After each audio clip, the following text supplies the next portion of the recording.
Hello, I am Aviva reporting live in Jerusalem from room 552 for Israel 24/6 TV.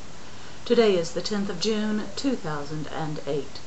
Some of you have expressed a desire to hear my comments and my opinions concerning the U.S. presidential elections. So this show, more than commentary, marks the beginning of a new segment in which I will comment about the state of affairs in America and the candidates for the presidency of the United States. To launch this new show, I chose to respond to the front page title of the June 7th MSN article by Chuck Todd concerning the woulda, coulda, shouldas of the Hillary Clinton presidential campaign. In his editorial evaluation, Mr. Todd left out a few very important factors that in my estimation may shed light on why Hillary had to concede to Mr. Barack Obama. It is true that people like Hillary Clinton count on the voters in America having short memories, and therefore she in particular, and surely others with the last name Clinton, concluded that the character flaws of Hillary would be long forgotten by this year.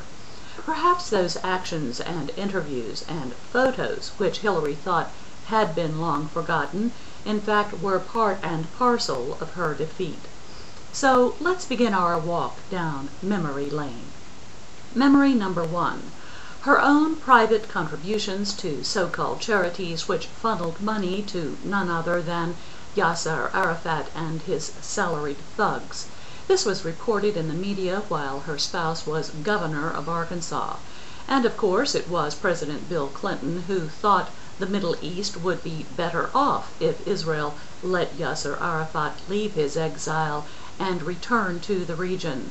We all know since that day the problems of attaining an opportunity to coexist here with people who hate Jews and who are sworn to destroy the sovereign state of Israel.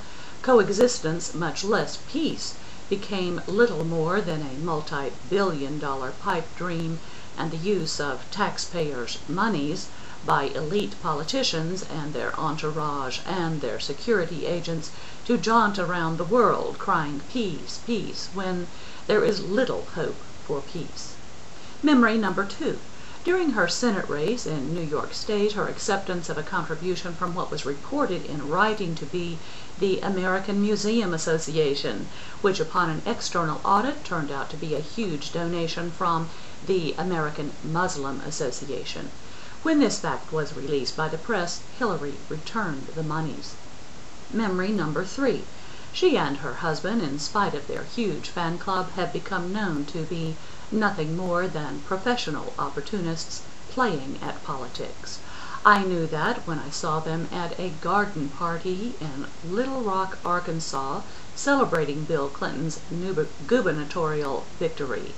Why it took the rest of America so long to see what I saw then, I have no idea.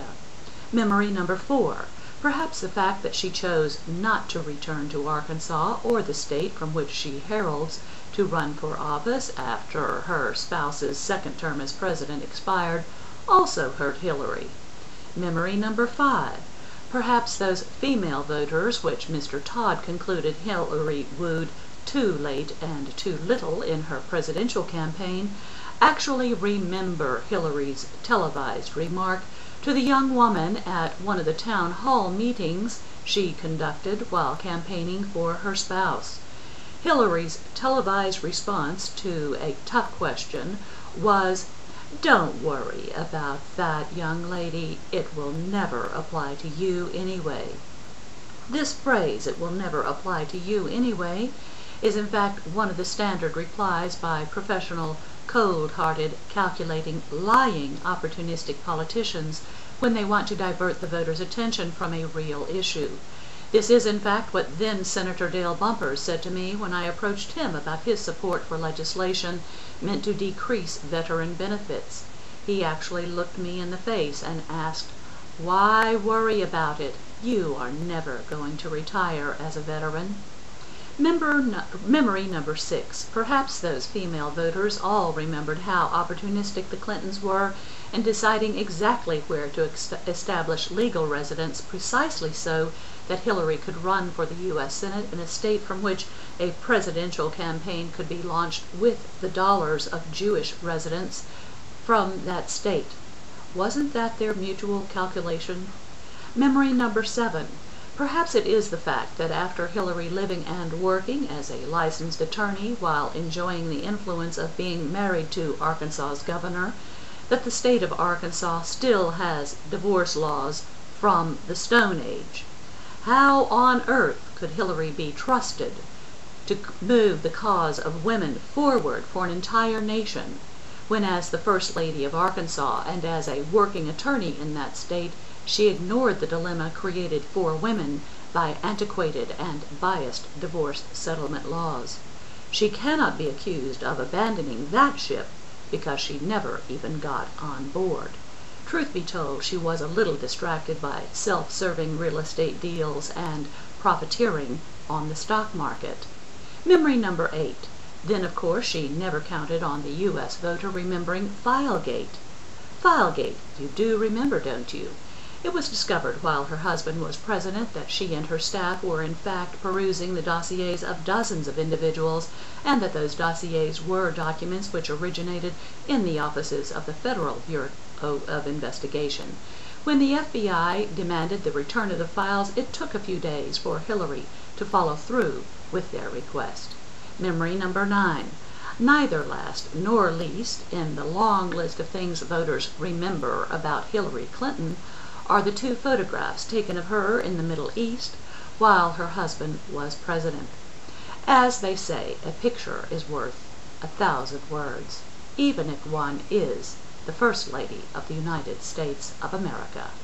In one Associated Press photograph, the facial portrait of Hillary in Jerusalem at the Kotel reveals a face as hard as stone, unfeeling and cold, more importantly, revealing the fact that she was entirely unaffected by the place where she stood, perhaps even contemptuous.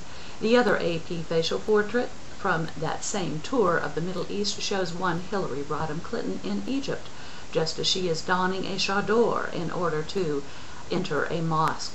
Believe me, the woman looked like she had just had the orgasm of a lifetime.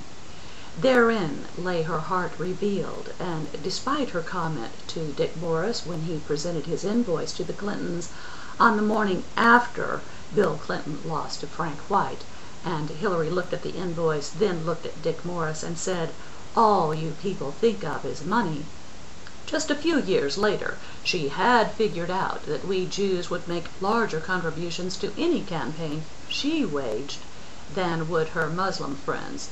She also had figured out that most Americans would not vote for a candidate who was largely financed by Muslims. What she did not count on is the rest of America remembering those 2 Associated Press photos. In the South, there is an old social rule of etiquette which the Clintons never abided by, and one which I hope Barack Obama will learn and remember. That rule is, dance with the one who brought you. I hope Mr. Obama remembers this rule when deciding who will be his running mate, and when deciding who will serve in his cabinet if he is elected. One thing is for certain, Mr. Barack Obama does not owe Hillary Rodham Clinton, or anyone whom she sleeps with, a dance. For the record, dear listener, I am a registered independent. When people ask me, "Who are you going to vote for, Aviva?" I look them in the eye and tell them that the last time I checked, I still had the right to a secret ballot, and that who I vote for is no one's business. But I can certainly tell you I would not have voted for Hillary Rodham Clinton as President of the United States of America. And, oh yes, Chelsea, since we all know now that the apple does not fall far from the tree, don't even think about running for public office, because most of us have seen that one of the many, many words both of your parents' vocabularies lack is servant. I am Aviva Lee, reporting live from Jerusalem in room 552 for Israel 24/6 TV. And that concludes this preliminary edition of more than commentary. Thank you, and Shalom.